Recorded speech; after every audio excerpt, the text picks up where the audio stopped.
verso 1 al 4. Hoy día vamos a estar viendo la primera parte del versículo 4, la parte A. Hemos estado hablando durante estos domingos acerca de este nuevo tema que incorpora el apóstol Pablo del verso 4, del capítulo 4 en adelante de este libro. Hemos dicho que los 3 primeros capítulos han sido capítulos más de instrucción, de conocimiento, de doctrina, pero del capítulo 4 en adelante Pablo llama a la iglesia de Éfeso a poner en práctica lo que él les ha dicho. Y es un llamado de atención para que los hermanos de Éfeso lleven a la práctica todo lo que ellos saben del Señor Jesucristo. La fe debe ser puesta en práctica. El apóstol Pablo en este capítulo les hablará acerca de la unidad. En este capítulo 4 les va a hablar acerca de Cristo en nosotros, acerca de los dones que Cristo le ha dado a la iglesia para poder vivir la vida y poder poner en práctica la vida cristiana. De tal manera que lo que vamos a ver y hemos estado viendo es este tema que Pablo introduce, que es respecto a la unidad del cuerpo. Ahora, para poder resumir un poco, debemos decir que Pablo alude a la obra del Espíritu de Dios. Imagínense ustedes que acabamos de ser resucitados de la muerte espiritual. Estamos muertos espiritualmente y recién el Espíritu acaba de darnos la vida con todos los actos salvíficos que involucra eso. Y ahora que Él nos ha dado la vida, que hemos nacido de nuevo, el Espíritu además nos toma, espiritualmente hablando, nos toma y nos ha incorporado dentro de una nueva comunidad de vida, que es lo que nosotros llamamos el cuerpo de Cristo, la iglesia. Y ahora que pertenecemos a este nuevo cuerpo, todos debemos vivir entonces una nueva vida. ¿Cómo? ¿Cómo poder vivir una nueva vida? Pablo y las Escrituras responden con el poder de Cristo, porque no hay poder en nosotros por nuestra fuerza. Pero ahora que Él nos ha hecho nacer de nuevo, que nos ha incorporado dentro del cuerpo de Cristo, que es la iglesia, estando todos unidos místicamente a Cristo mismo, ahora tenemos el poder de Cristo para vivir una nueva vida. Por eso es que Pablo, que va a hablarle a la iglesia de Éfeso de la importancia que tiene de que ya comiencen a poner en práctica todo lo que saben, comienza por el tema fundamental, porque Pablo sabe que los hermanos se van a preguntar: está bien, Pablo, pero ¿cómo vivo una nueva vida en medio de todos mis problemas, en medio de toda la lucha espiritual que tengo, en medio de tantos conflictos? ¿Cómo lo voy a hacer? Pablo responde: no puedes, pero Cristo puede. Entonces Pablo comienza por lo fundamental, y es el hecho de que los hermanos de Éfeso comprendieran que ahora ellos están en una nueva comunidad, que han sido bautizados por el Espíritu de Dios dentro de un cuerpo que es el cuerpo de Cristo, y que ahora cada uno de ellos está atado para siempre al poder de Cristo, es decir, a Cristo mismo. No solamente estamos atados a Cristo, estamos unidos uno al otro, con creyentes de todos los tiempos. Por eso Pablo comienza hablando de la unidad. Pareciera no tener sentido que Pablo, que les quiere hablar acerca de cómo vivir una vida práctica, del capítulo 4 al 6, comienza hablándole de la unidad del cuerpo. pero es que si no comprendían que el poder para vivir la vida cristiana dependía de que comprendieran que ellos están unidos a Cristo y unidos a los demás creyentes que ahora tienen a disposición el poder de Cristo para vivir una nueva vida, no iban a hacerlo nunca. Así que los primeros 6 versículos de este capítulo 4 nos hablan de la unidad del cuerpo, y Pablo dice o nombra al Espíritu como diciendo que esta es la unidad del Espíritu, porque es el Espíritu Santo el que nos ha sumergido, nos ha unido al cuerpo de Cristo. Así que es la unidad del Espíritu. Hemos dicho en el bosquejo general que estamos hablando de la unidad del cuerpo, y específicamente desde el verso 4 al 6 seguimos hablando de esta unidad. Hoy estamos hablando de lo que dice el verso 4, manteniendo la unidad del Espíritu. Voy a leer desde el verso 1 al 4 porque vamos a estar utilizando siempre estos 6 versículos para cada punto. Yo pues preso en el Señor, quiero que pongan atención en los detalles,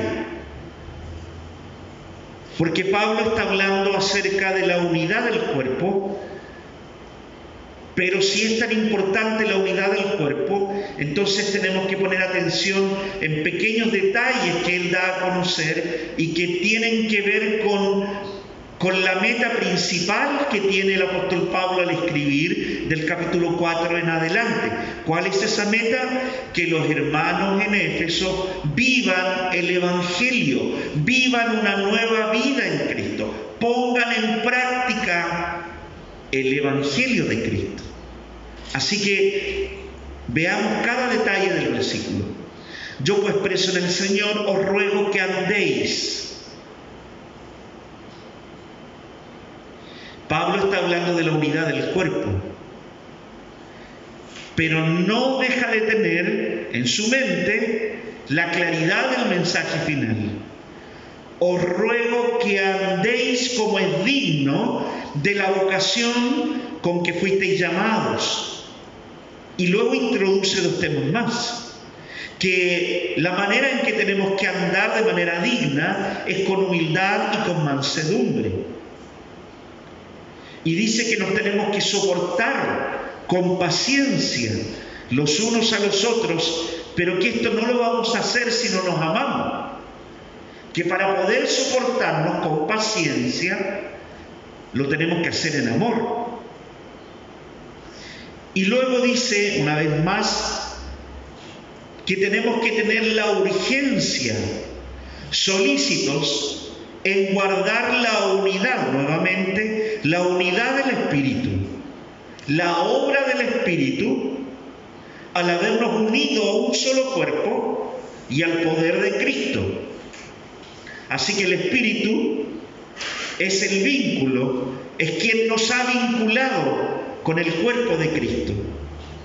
Y el verso para hoy día, que es el verso 4, solamente la parte A, Pablo dice un cuerpo y un espíritu.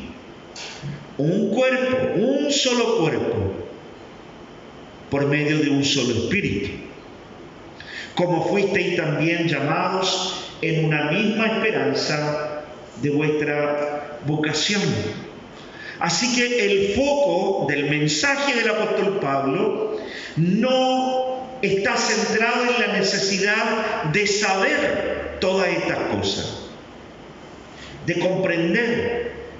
Está centrado en el hacer, en el poner en práctica todas estas cosas de las cuales él les ha hablado del capítulo 1 al capítulo 3 a los hermanos en Éfeso. Para el mensaje de hoy tengo solamente 2 puntos principales. El primero es la unidad del cuerpo de Cristo no puede ser creada, pero sí desfigurada. ¿Cómo es esto? En el versículo 1, si ustedes van al versículo 1, recuerden, Pablo ha comenzado diciendo: os ruego que andéis como es digno. Si bien es cierto, la unidad del cuerpo de Cristo, la iglesia, no puede ser creada por la voluntad humana, ninguno de nosotros, ningún creyente de ningún tiempo, decidió crear esto que se llama el cuerpo de Cristo, la iglesia de Cristo. Si bien es cierto, no puede ser creada por voluntad humana, esta unidad sí puede ser desfigurada. Es desfigurada, como dice el punto 1 ahí abajo, es desfigurada por creyentes que no viven conforme a la dignidad de Cristo. La unidad del cuerpo de Cristo es desfigurada por creyentes que no viven conforme a la dignidad de Cristo.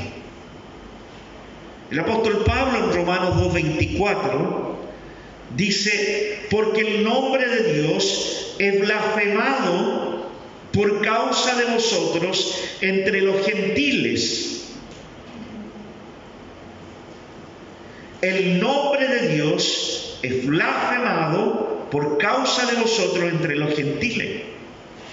Ahora, debido al hecho de que esta unión es una unión espiritual, no humana, es decir, es una unión que está arraigada en los poderosos actos del Espíritu de Dios, que es nuestro vínculo con Cristo. Esta unión con Cristo no puede ser creada, tampoco puede ser destruida. La unión con Cristo, el hecho de que hayamos sido sumergidos en el cuerpo de Cristo, unidos a Cristo, unidos a todos los creyentes, esta unidad no puede ser creada y tampoco destruida. Cada creyente está indisolublemente unido a Cristo, así que es una unidad que no puede ser dañada. Tristemente, hermanos, sin embargo, esta unidad del Espíritu puede ser fracturada, estropeada y aún desfigurada por el pecado. Pablo le dice a la iglesia de Roma que la vida impía de ciertos creyentes inmaduros dentro de la iglesia puede estar causando de que el testimonio de la iglesia no sea creíble. Pablo usa un lenguaje bastante fuerte con los hermanos en Éfeso, cuando les dice: os ruego que andéis como es digno. Les está hablando muy áspero, no les está hablando, no está escribiendo de una manera muy amorosa. Y usa un lenguaje bastante fuerte porque quiere imprimir en los hermanos de Éfeso su preocupación de que estuviesen viviendo de una manera digna del llamado de Cristo. Si leen el verso 3, él dice: para que fuesen solícitos en guardar la unidad del Espíritu, solícitos, prontos, que lo hicieran con urgencia, que guardaran la unidad del Espíritu en el vínculo de la paz. Número 2 abajo.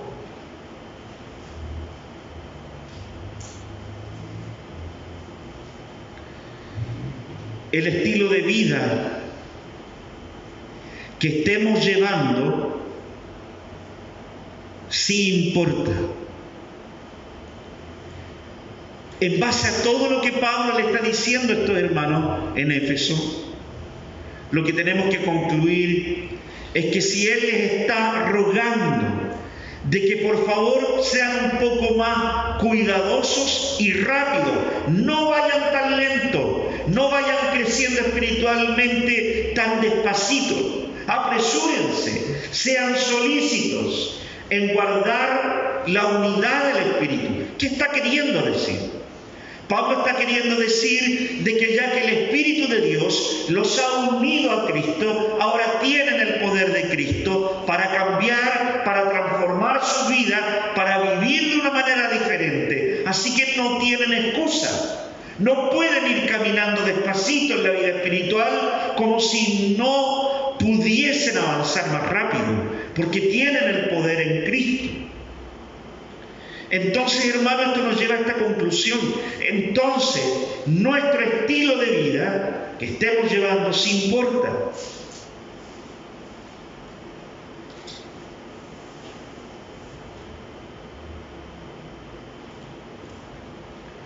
El llamado urgente de Pablo a nuestros hermanos a vivir dignamente, lo que persigue es que ellos tienen que reflejar como hombres y como mujeres que han sido llamados a la comunión con el Hijo de Dios.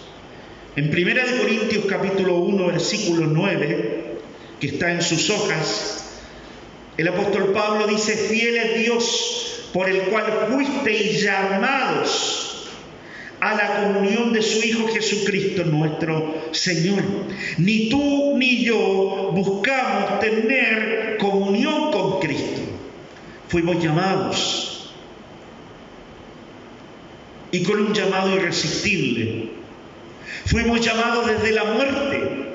Fuimos llamados desde la rebeldía, desde el orgullo de nuestro pecado, desde nuestra soberbia. Fuimos llamados por la voz poderosa del Espíritu de Dios, que nos despertó de la muerte.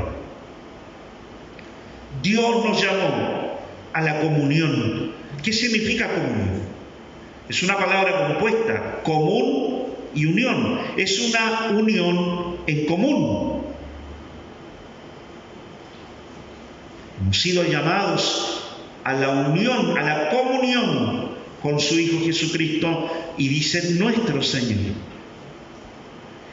Segunda de Corintios 5:17, Pablo también ha dicho de modo que si alguno está en Cristo, hablando de unidad del cuerpo, dice: si alguno está en Cristo, si alguno fue bautizado dentro del cuerpo de Cristo por el Espíritu, entonces es una nueva creación. Las cosas viejas pasaron.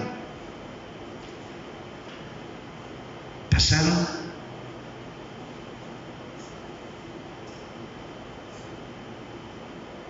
He aquí, todas son hechas nuevas. Y el segundo punto de este sermón, abajo, es la unidad del cuerpo de Cristo debe ser expresada públicamente al mundo. Pablo ha querido manifestar este primer punto y segundo punto a los hermanos en Éfeso, que la unidad del cuerpo de Cristo no puede ser creada, pero sí desfigurada. Y en segundo lugar, que la unidad del cuerpo de Cristo debe ser expresada públicamente delante del mundo. En Juan capítulo 17, hermanos, versículos 22 y 23, el Señor mismo había dicho: y yo les he dado la gloria que me diste, papá. Yo se las di, Padre.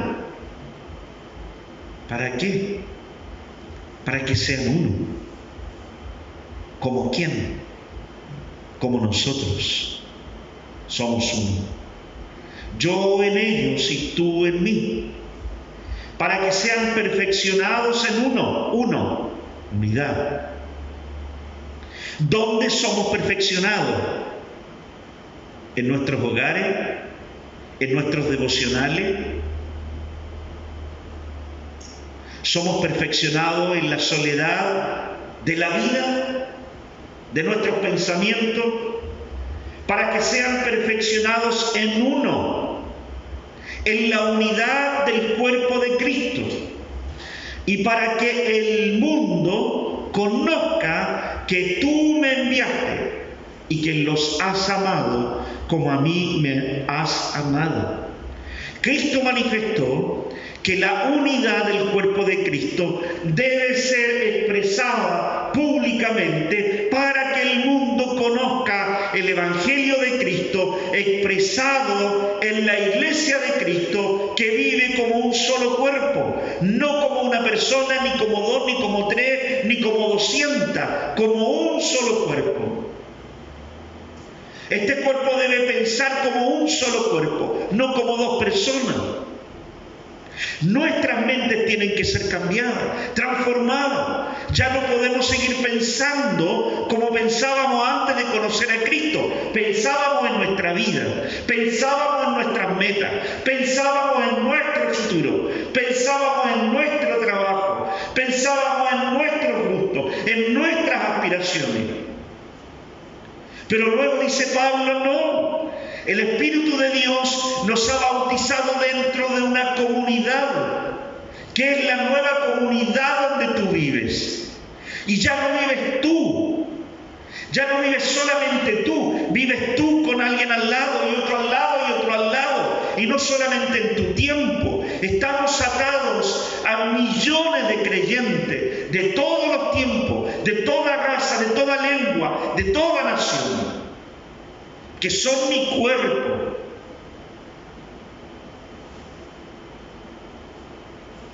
La vida del creyente tiene que cambiar su perspectiva, la intencionalidad, la vida, las metas del futuro, las metas de la vida son transformadas por la unidad al cuerpo de Cristo.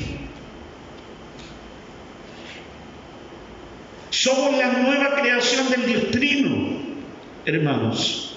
Así que el cuerpo de Cristo debe reflejar la unidad del Dios Trino. Somos la nueva creación, como dice el punto 1, para quienes están llenando, somos la nueva creación del Dios Trino. Así que reflejamos su unidad. 3 personas, un solo Dios. Cristo dijo para que sean uno, como nosotros somos uno.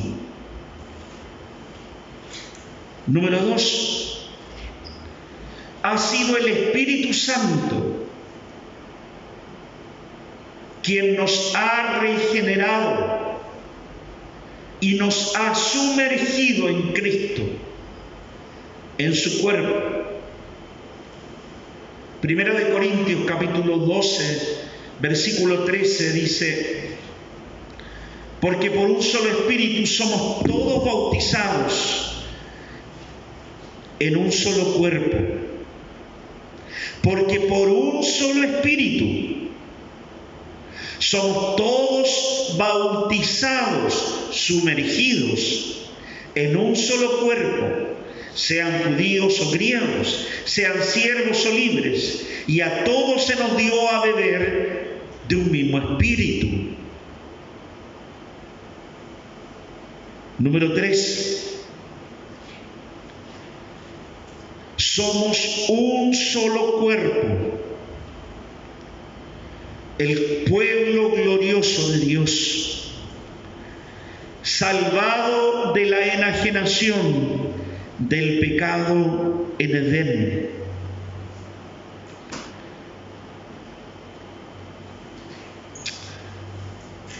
Ahora déjenme explicar esto un poco.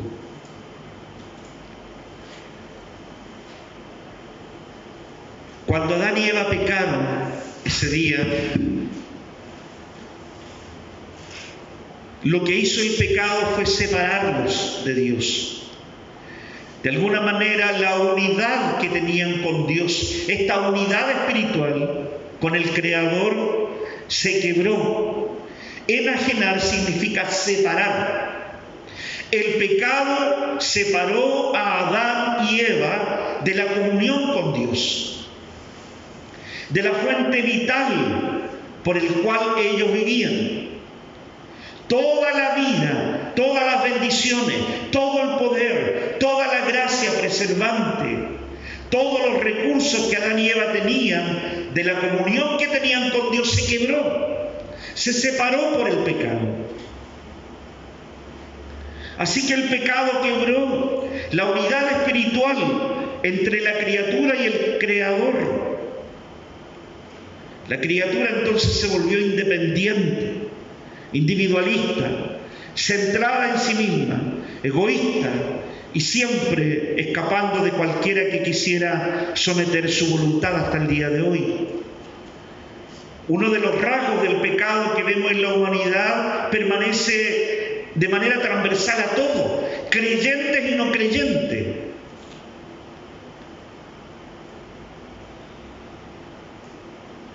La lucha por no someter nuestra voluntad delante de nadie. Adán y Eva, habiendo sido creados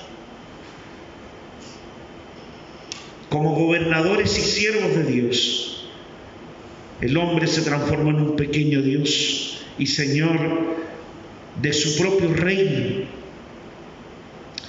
En el verso 2 del capítulo 4 que estamos viendo, si pueden regresar al verso 2, Pablo menciona algo de los peligros que rompen la unidad con el cuerpo de Cristo. En el verso 2 dice: con toda humildad y mansedumbre. ¿Cómo debemos andar de manera digna? Él luego dice: con toda humildad y mansedumbre. ¿Qué es lo que es la mansedumbre? La mansedumbre es la docilidad para ser instruido, para ser mandatado, para obedecer. El pecado quebró la docilidad que el hombre tenía hasta ese entonces, el hombre y la mujer, para obedecer. Pablo detecta que hay un pequeño gran problema con la actitud de los hermanos en Éfeso frente a las demandas de cambiar su vida. Había una oposición, esta oposición permanente que hay en nuestra carne, de obedecer a Dios. Hermanos, cuando viene el Espíritu Santo y nos lleva a los pies de Cristo, este pequeño y falso reino, como dijo alguien, debe caer y quebrarse cuando venimos a Cristo. No podemos seguir a Cristo y seguir gobernando nuestra vida al mismo tiempo. Todas las instrucciones para vivir de acuerdo al reino de Dios, de acuerdo a esta nueva comunidad que es el cuerpo de Cristo. ¿Cómo debo vivir en esta nueva comunidad donde el Espíritu me ha unido? Bueno, todas esas instrucciones nos han sido dadas en la Escritura. Entonces la pregunta es: ¿vivimos de acuerdo a lo que Dios nos ha estipulado o de acuerdo a lo que nosotros creemos en la vida? Cristo, mientras recorría y predicaba el Evangelio, Él dijo: si alguno quiere venir en pos de mí, niéguese a sí mismo y tome su cruz cada día y sígame. En Lucas capítulo 9, 23 y 24, para los que quieren completar la cita que hay ahí bajo el punto 3, Lucas 9, 23 y 24, luego el Señor dice: porque el que quiera salvar su vida la va a perder. Y cualquiera que pierda su vida por causa de mí, éste la salvará. Hermanos, somos un solo pueblo que tiene un solo Señor, una sola fe, un solo Rey, que es Cristo. ¿Se puede imaginar esto, hermanos? Millones de creyentes salvados de todos los tiempos, de toda raza, de toda nación, de todo pueblo y lengua, que han vivido y que deben seguir viviendo para la gloria de su amado Señor. Un solo cuerpo cuya sustancia es Cristo y que debe manifestar en todo lo que es y en todo lo que hace la dignidad del Evangelio de Cristo.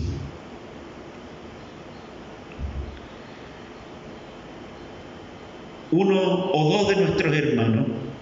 Permítanme leerles algo. Le voy a leer el testimonio de dos de sus hermanos que ustedes no pudieron conocer y yo tampoco. Ellos vivieron cerca del año 280, 286, después de que el Señor Jesucristo, después de Cristo. Él se llamaba Timoteo y ella se llamaba Maura, o Maura. Vivían en Egipto. No es el Timoteo de la Biblia. Son hermanos que vivieron mucho tiempo después, justo en un tiempo de mucha persecución. Timoteo era diácono de la iglesia. Se reunían a escondidas cuando podían, pero eran constantemente buscados por el gobernador, que trataba de exterminar a todos los creyentes en ese tiempo. Permítanme que voy a leer algunas cosas, ponga atención por favor. Timoteo era diácono de Mauritania, una provincia de Egipto, y su mujer Maura. Habían estado unidos solo 3 semanas por el vínculo del matrimonio, cuando se vieron separados el uno del otro por la persecución, cerca del año 286 después de Cristo en Egipto. Timoteo fue apresado por ser cristiano y fue llevado ante el gobernador de la provincia, que es la provincia de Tebas, que sabiendo que Timoteo escondía la Sagrada Escritura, le mandó que se las entregara para quemarlas. A esto él respondió: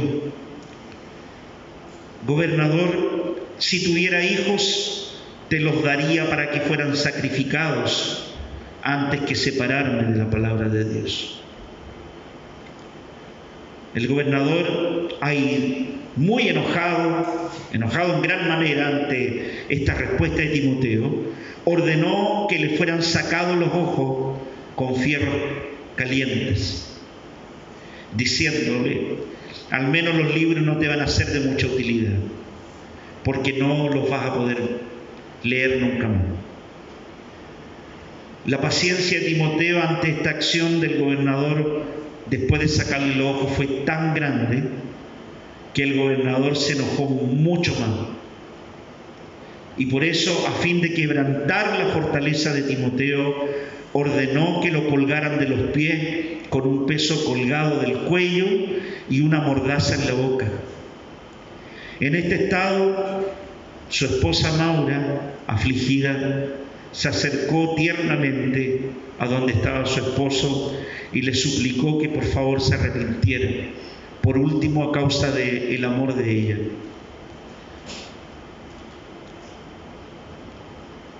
Pero Timoteo, cuando le quitaron la mordaza de la boca, en lugar de acceder a los ruegos de su mujer, la censuró intensamente por su desviado amor y declaró su resolución de morir por su fe. La consecuencia de esto fue que Maura decidió imitar su valor y su fidelidad, o bien acompañándolo o bien siguiéndolo a la gloria. El gobernador, tras intentar en vano que Maura cambiara de actitud, ordenó que fuera torturada, lo que tuvo lugar con gran severidad. Tras todo esto, Timoteo y Maura fueron crucificados cerca el uno del otro en el año 304 después de Cristo. Hermano, no vives para ti, no comes para ti, no trabajas para ti, no te vistes para ti, no respiras para ti. Todo, absolutamente todo lo que hacemos tú y yo debe ser para la sola gloria de Cristo.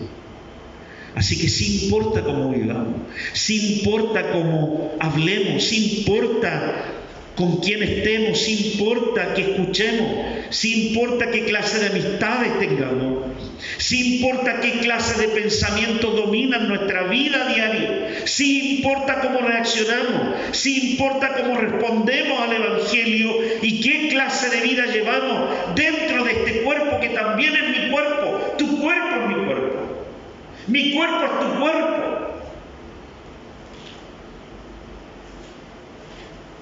Porque ya no vivimos ni tú ni yo para nosotros, mas vive Cristo en nosotros. Lo que hacemos, cómo vivimos y cómo pensamos no solo nos va a afectar a nosotros, le va a afectar a todos nuestros hermanos en la fe, porque son nuestros, son nuestra familia. No podemos destruir la unidad conseguida por la gloria de la cruz. Termino con 3 conclusiones. Número 1. No puedes vivir la vida cristiana en la soledad. Ni en la soledad de tu pieza, ni en lo profundo de tus reflexiones, ni en la soledad de tu casa, porque somos uno, un solo cuerpo, un solo espíritu. Un solo espíritu que nos ha unido para siempre en el cuerpo llamado el cuerpo de Cristo. En segundo lugar, no puedes vivir la vida cristiana descuidadamente, porque tenemos la responsabilidad de dar a conocer la gloria de esta unidad al mundo. Y en tercer lugar, no puedes excusarte en tus debilidades, porque hemos sido unidos por la obra del Espíritu de Dios, quien resucitó a Cristo y con ese mismo poder nos ha hecho nacer de nuevo y nos ha dado todos los dones de Cristo para poder vivir de una manera diferente, andando en novedad de vida, en una nueva vida. Porque de otra manera ni tú ni yo podríamos hacerlo. ¿Piensas que es difícil para ti cambiar? Mentira. ¿Piensas que tú ya eres así que no puedes ser diferente ya a esta altura? Mentira.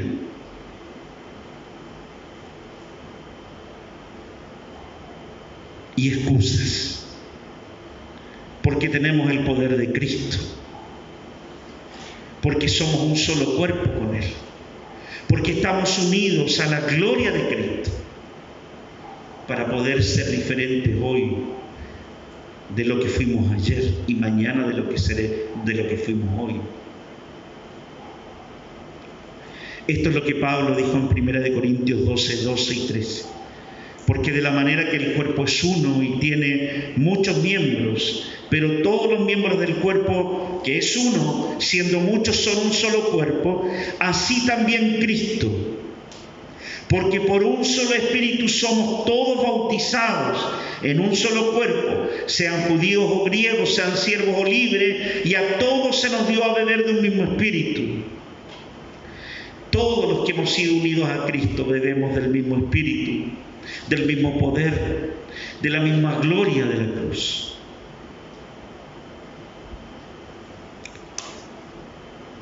Así que el llamado del apóstol Pablo es un llamado para nosotros también, hermanos. El llamado a la iglesia de Éfeso es nuestro llamado a mantener la unidad del Espíritu. ¿Cómo? Andando dignamente del Evangelio de Cristo. Oremos al Señor.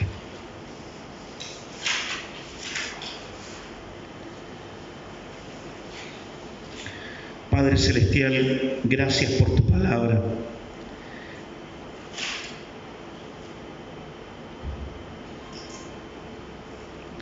Perdónanos, Señor, por estar viviendo a veces una vida cristiana tan descuidada, tan estropeada. Sin darnos cuenta, a veces hemos desfigurado esta unión gloriosa conseguida por tu obra en la cruz. El mundo no ve otra cosa que un evangelio desfigurado por nuestros pecados, por nuestras miserias, por nuestro egoísmo, por nuestras vidas solitarias, por nuestras vidas carentes de amor, de misericordia, encerradas en nosotros mismos. Señor, despierta a la iglesia de Cristo en todas partes del mundo. Despiértanos, Señor. Porque la sangre de Timoteo y su esposa es nuestra sangre. El respiro de ellos es nuestro respiro. Su fe es nuestra fe.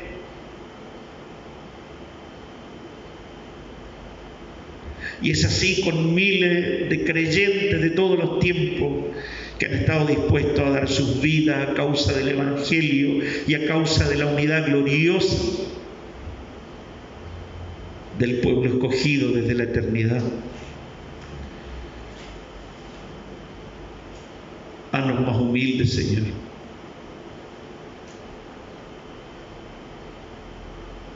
Haznos más dóciles.